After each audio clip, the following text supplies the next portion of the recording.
Chapter 24.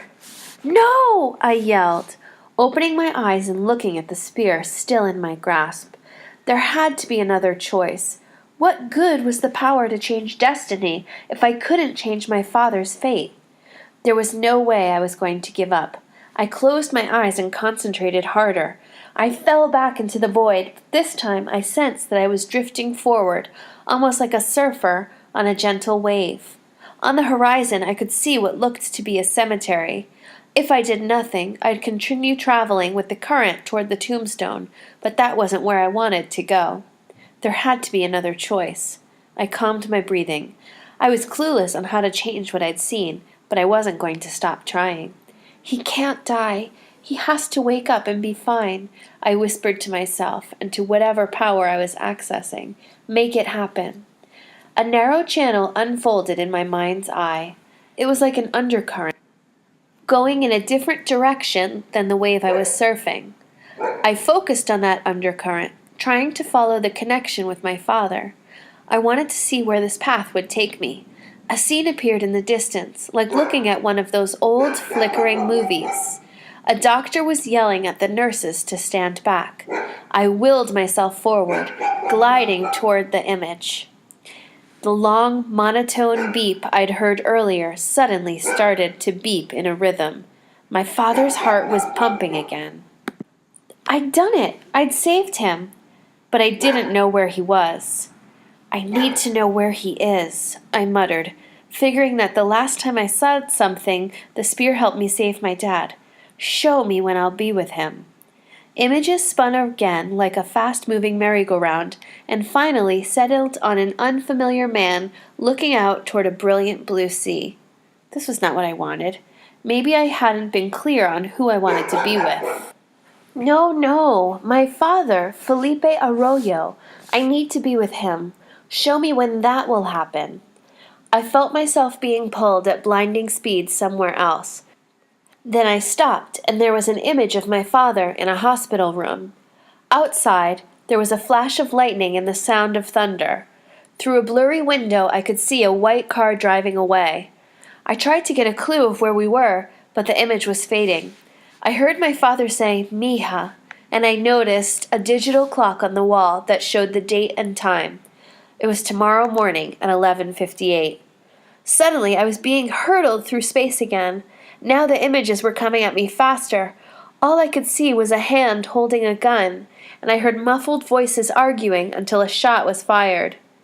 That vision was quickly replaced by one of several people in hazmat suits walking down a city street, which instantly blended into bodies. Dead, rotting bodies, scattered along the same street, with a fire burning in a nearby park. The images kept picking up speed. Thousands of them seemed to be flying by me so fast that I couldn't make sense of any of them. I felt propelled forward, faster and faster. Everything around me was turning into a blur. I was out of control. I needed to get to the present, but I didn't know how. In this place I had no voice, no body, but I could feel my heart speeding up. I couldn't breathe. It felt like I was going to die. "Cassie!" I could hear Asher, but he sounded far away. "Cassie!" There was a touch on my shoulder. It felt like an electric current shocking me back into reality. My eyes popped open in time to see Asher stumble. "What was that?" he asked. He was flicking his hands wildly. "I don't know," I said, dropping the spear into my bag. I couldn't tell him about what I'd just done. "You okay?" He crouched down next to me. I nodded and pushed the hair away from my face. He reached over, his fingertips lightly touching my cheek. "Were you crying?" I felt the tracks left behind by my tears. "What happened?" he asked. "Why did you come outside?" I was looking for you," I said, trying to quickly come up with a story to explain how I'd gotten the spear. "But you were just sitting here." "Yeah, I thought I heard Massimo, and I didn't want him to spot me." Even in the darkness, I could tell that Asher didn't believe me. "Then how did you expect me to find you?" "Doesn't matter. You found me, right?" I needed to change the subject. "We need to grab Simone and get out of here." I tapped my messenger bag. "I got the spear. My grandmother gave it to me, but we have to leave before anyone finds out." Asher froze. Instead of smiling, his face contorted, and I could see the rage building up in his eyes. You didn't! Ugh! He grabbed the top of his hair and pulled on it. You promised you wouldn't touch it. Now everything is messed up. No, Dame Elizabeth knew I couldn't touch it. I was talking as fast as I was thinking. She slipped it into the bag. I haven't done anything. Give me the bag, he demanded. You shouldn't even be close to it. He paused while I slipped off the strap and handed it to him. His eyes narrowed. I know you're lying. I'm not, I said, but he wasn't listening. He stared at his own hands. And now you've dragged me down with you, he muttered. Not that I could have done it anyways. Done what? My duty, Cassie, he said through clenched teeth.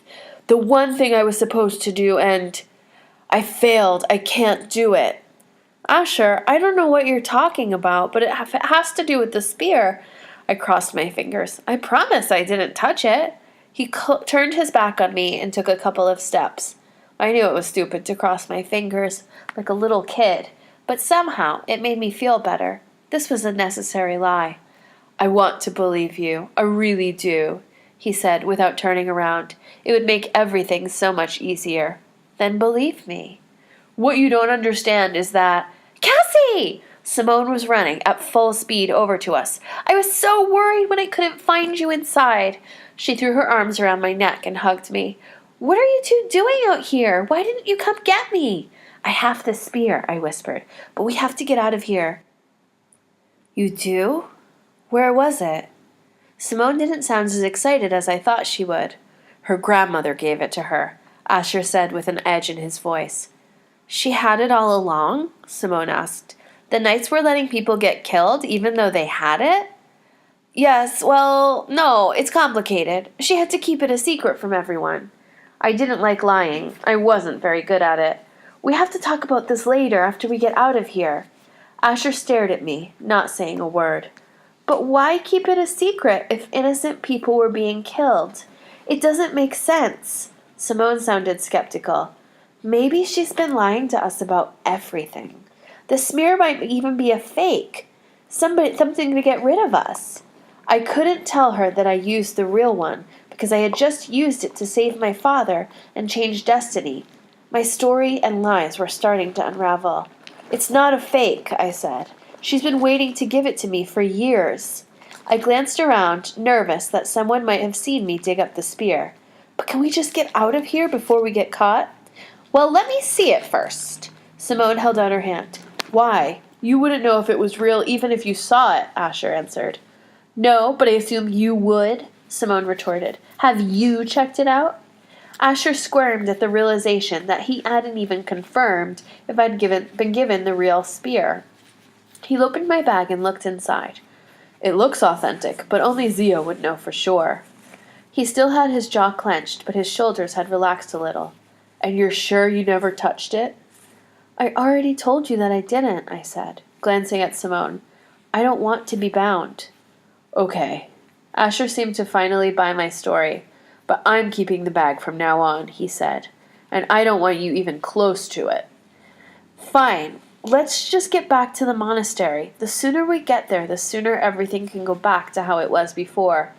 Yeah, just like before, Simone muttered, but her voice had a hint of sadness in it. I crossed the garden into another small courtyard. We had to go before anyone tried to stop us. So we just walk out with it? Simone asked, following close behind. Why not? We're not prisoners. The main gate was up ahead. In the quiet of the night, we heard a door closing. We all turned around to see Massimo walking out of the building. He spotted us and broke into a run. I could hear his heavy footsteps pounding the ground. Stop! Where are you going? He shouted. You need to stay here. Don't stop, Asher said under his breath. Keep going. We picked up the pace, but Massimo intercepted us as I reached the lock gate. You can't leave, Massimo said, blocking the door. Dame Elizabeth did not approve of this. We'll come back another day, I said. But we need to go. It's getting very late. Massimo hesitated, unsure of what to do. Asher took a step forward, getting between Massimo and me. Open the gate, Asher ordered, his voice deep and strong. Massimo glared at him. Open it, Asher repeated. This time, Massimo turned and unlocked the door. Asher, Simone, and I exchanged quick glances. This hadn't been as difficult as we thought. Soon, all of this would be over. We had only taken a few steps out of the compound when Massimo suddenly grabbed me by the arm and yanked me back next to him. The tip of his gun jabbed me in the ribs. Asher and Simone both spun around to face us. Neither of you moves, Massimo sneered, or she dies.